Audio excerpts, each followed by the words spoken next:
মোবাইলে কিছু করতে গেলেই বারবার অ্যাড চলে আসে। আপনি যদি একটা সেটিং অফ করে দেন আপনার ফোনে কিন্তু আর অ্যাড আসবে না। শুধু এই কাজটা করে নেন। সবার প্রথমে আপনার ফোনে সেটিংটা ওপেন করে নেবেন।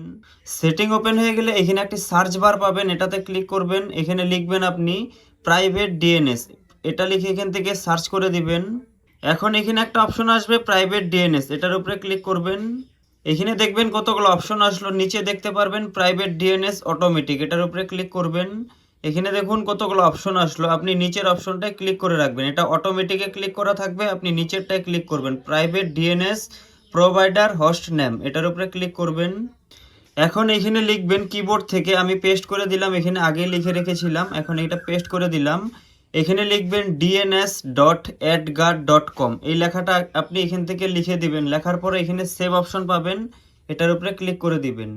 এখন কিন্তু আপনার ফোনে আর থার্ড পার্টি অ্যাডগুলা, আপনার স্ক্রিনে যে বারবার অ্যাডগুলা ভেসে উঠতো সেই অ্যাডগুলো আর আপনার ফোনে ভেসে উঠবে না।